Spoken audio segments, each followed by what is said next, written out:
Davina, Alex, Art, and Dulce. Once again, as I mentioned, felicidades on being a member and being inducted into the class of 2021 for the Alumni Society.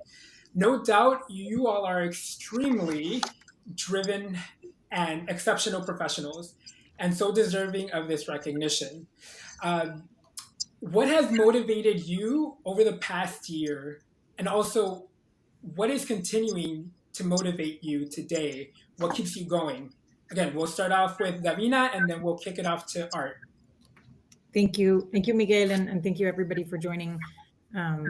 It's great to be here with you. And Miguel, the motivation over the past year specifically, and very relevant to the topic of this year's class, for me has really been, as somebody in the music industry and specifically in the Latin music industry, has been the enormous transformation that our industry lived because of the pandemic. So,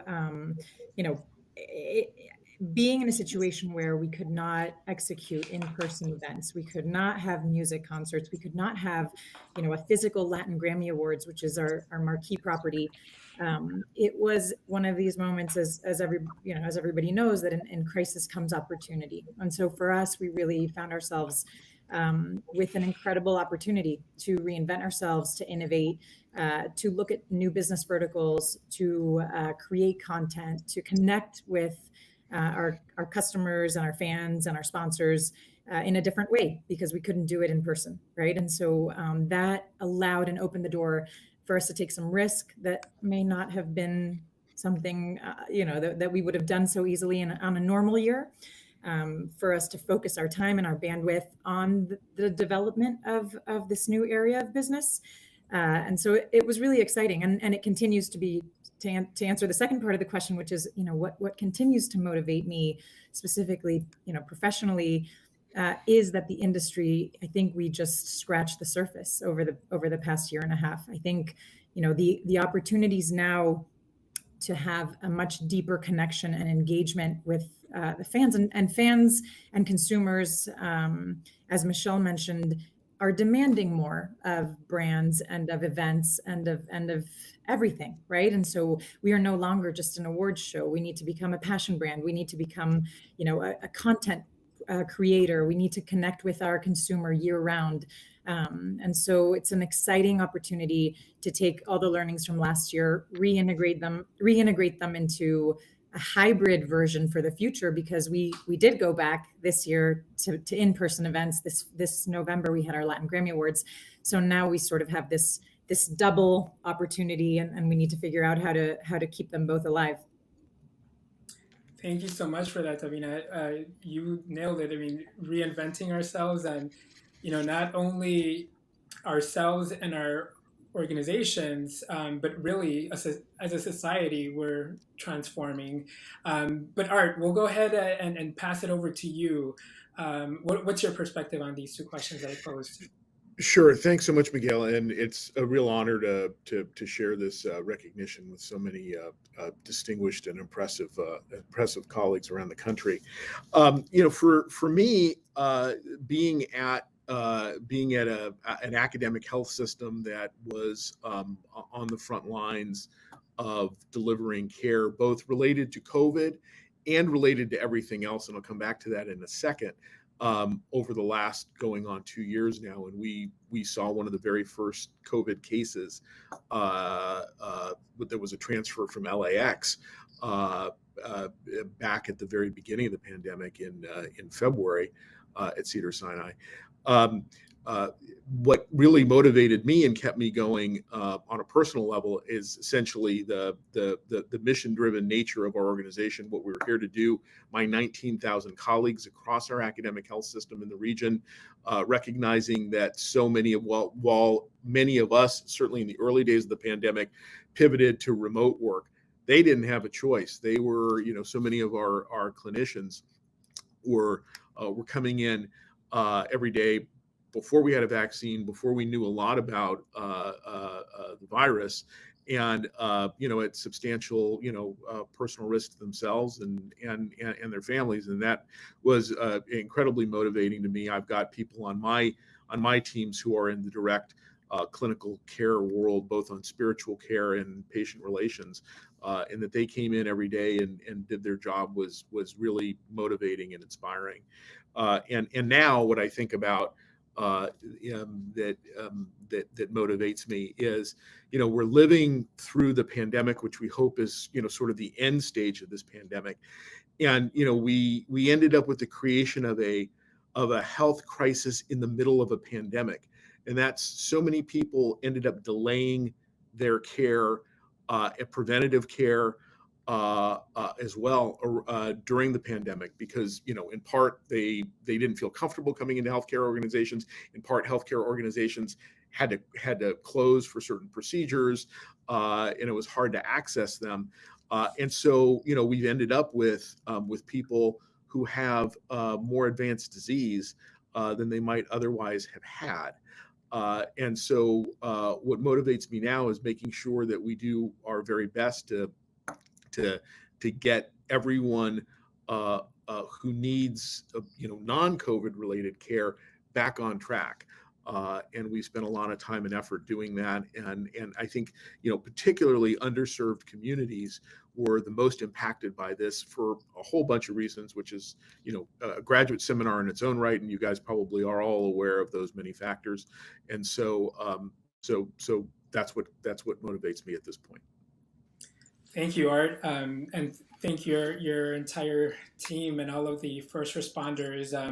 I think I mentioned this during the A2A last year, that I really hope that one of the silver underlinings of this pandemic is that we're a little bit more attuned to our health, right? I think that's something this pandemic has really allowed us to see, that our health is really important. I went ahead and asked this question to the first panel, but I also want to get your perspectives on this, on the topic of transformation and how that's affected each of you in so many different ways. The four of you work in fields that are very much reliant on being in person and having boots on the ground. We have everything from entertainment and spirits, healthcare and politics. So I'm curious, from your perspective, what was the most significant change you saw within your industry over the last 18 months? And perhaps if you can also share one lesson you learned throughout this adaptive journey that we're all going through. We're going to go ahead and start off with Dulce. We'll pass it over to Alex, and then Davina and Art. I want to get all of your perspectives on this, but Dulce. Thank you, Miguel. And, also to echo everyone else's sentiments, I'm so honored to just share the stage with all the talented individuals in this room today. So thank you to all of the work for the Alumni Society. It's such an amazing group, and it's such an amazing organization that brings Latinos together in this way. So to answer your question, so my day job, I'm an educator. I work in higher education, and I am also running for Los Angeles City Council. So these two massive industries that have completely shifted because of the pandemic, the way that we deliver education, there had been this reluctance for a really long time to integrate technology because we thought that the engagement wasn't there. Well, the engagement is there. It's just how you're actually executing it. And there are so many tools. There are so many ed tech companies that have been created over the last 20 years that are finally seeing their moment in how we can do this moving forward. We are delivering education for the most part in the same way that we were doing it in 1920. And that just, the advancements that have been made in society to be able to fast track students that can advance past the structure of a graded system, it's something that we should be able to deliver, have kids reach their full potential in a faster way if that's what them and their parents desire. On the politics side, what I've seen over the last 2 years is actually really exciting that, particularly in Los Angeles, where we have such a low voter turnout, we're seeing higher engagement. We have made in the state of California permanent vote by mail possible. So we're going to see higher numbers moving forward, but also on the day-to-day. Right? You logging into city council meetings, logging into Democratic clubs, logging into your neighborhood councils here, being able to do that from home. And I say this not just, I say this as a citizen too, right? Because the fact that I am able to cook my husband dinner and be able to listen to speakers or engage or vote. Whereas particularly in Los Angeles, where you have such a traffic issue, having to drive across the city to go to all of these different meetings, I can log into, meetings back to back without having to traverse across the city. But when we think about it from an equity lens too, the fact that you just need a phone or you just need, a computer, whichever way that you're logging in the district that I'm running for, it's the poorest district in the city. It's the most Latino district in the city. It's the least educated district in the city. It's the youngest district in the city. To be able to have a way where they can connect, we have such a high public transit usage in this district. To think about them even going to a meeting, that is unheard of. So being able to have another avenue by which they can engage with their local government, with each other, and with teachers, with principals, with whoever it is, has given us a tool, has made us realize that it's possible. And I think the takeaway from this is, as I think about how we move forward, it's how do you create flexibility? How do you create access? Thank you so much, Dulce. Creating access to a more equitable system for access that would really allow individuals to be more civically engaged, right? Thank you for that. Alex, what's your perspective on these two questions? So for me, it's an interesting question because my answer has changed in the past 10 months. So if I think about 18 months ago, and especially at the beginning of the pandemic, what we learned was about flexibility, about agility of thinking, and trying to figure out how do we keep our people safe, how we keep them engaged. But then now it's all about resiliency and flexibility of our supply chains. So, I lead manufacturing across the world for Brown-Forman. So we have to have, we've been learning very quickly that the processes and systems that we had in place were not immune to the challenges of the pandemic and to the challenges that the supply chain has brought us. So for me, it's been, I'm going to call it a dual learning here. One is flexibility and resiliency of the people. The other one is flexibility and resiliency of our systems. Now, you ask, what have I learned and what is my lesson? To me is, for my business and what I do, is really to maintain a mindset of expect the unexpected, then prepare for it, and then make sure that you're ready to do it even faster for the next time, because it seems like these challenges are coming up even faster. So how do we do this? How do we make our organizations more resilient? How do we continue to have these engaging discussions so that everyone is working together to get us to the same end? Having various and multiple contingency plans, right? Thank you, Alex. Davina? So from my perspective, a couple different things. I think one of the things that is really important, and Art, you touched on it, obviously, in the medical world.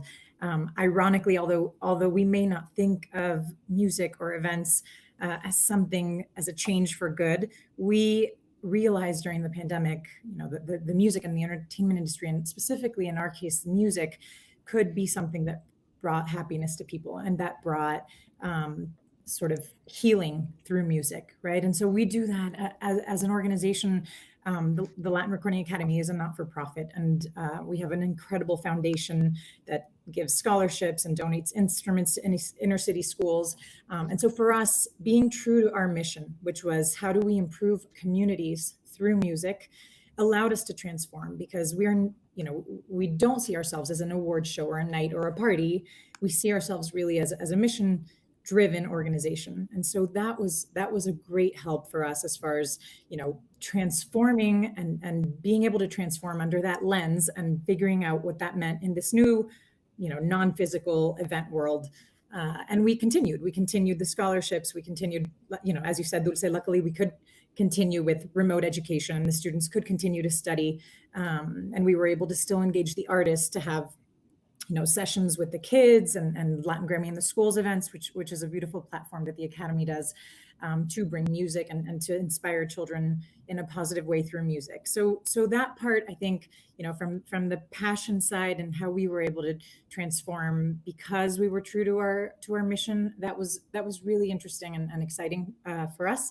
And then the other thing that I think is exciting for all of us involved with this organization is we really saw that Latin music is no longer, a sort of minority music. We have become mainstream. We have become global, and you can see it on the charts, and you can see it in the streams, and you can see it in the fact that the Latin artists are being booked for concerts in Israel and in China just as much as they are in the States, right, or in Latin America.